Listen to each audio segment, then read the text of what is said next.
This is the second part of the core vocabulary approach. You can tell I knew my time was ending and I got a little quick in my speaking rate. I'm going to back up a little and talk a little bit about the levels of evidence and a summary. The core vocabulary approach has been studied across the different levels of evidence for looking at evidence-based practice.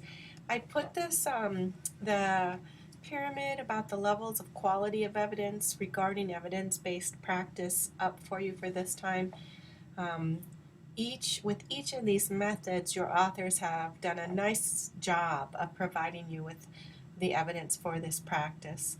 And once again, we have evidence across the pyramid as far as efficacy for this practice. So we do see the highest level of evidence of systematic review that has been done with a meta-analysis. We've had randomized control studies done on this method.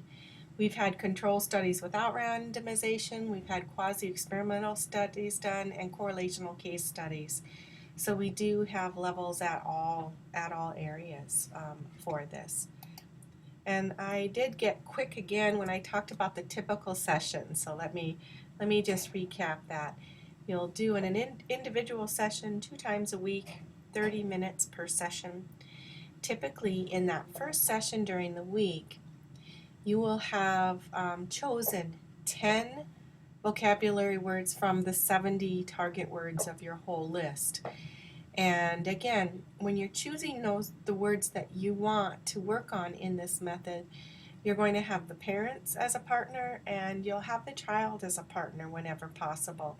Sometimes the teacher can be involved. So if you know that there are specific names of people in the family, specific items the child needs to talk about, specific concepts, those will be put into your 70 words of core vocabulary. When you're targeting the 10 words in the first session of that week, you're going to use a sound by sound drilling method. So if a core word happens to be candle, you might say something, practice something like k, a, n, d, o, and a sound by sound elicitation procedure will be used. Then you'll work on the word in a word form and maybe games the rest of the session. When you feel good about that child's productivity, those 10 words will be sent home for the child to work on with teachers, parents, friends, relatives until your next session. The next session of the week, the words are revised, and then you're going to have the child do the test on those 10 words. They're going to be produced 3 times each, again with an intervening activity between each repetition. So each trial will be separated by some other activity. And you will look for a generalization probe using 10 untreated words that you have not included in your 70 target words. And you do want to do these elicited words 3 times to monitor generalization and see how the child's doing. The dose of therapy can be individual sessions, twice weekly, 30 minutes each.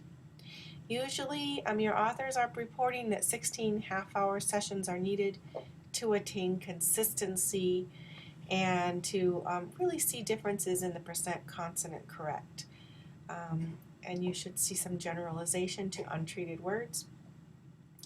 Older children may tolerate 1 session per week at school. It can be a little bit longer at school if they have that availability.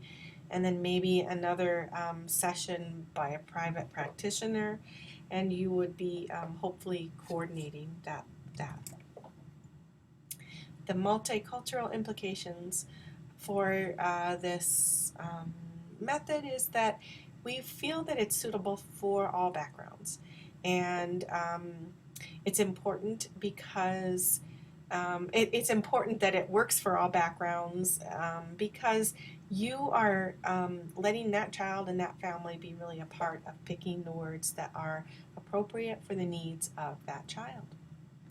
Okay, that's the end of this lecture part of this week's session for this Thursday.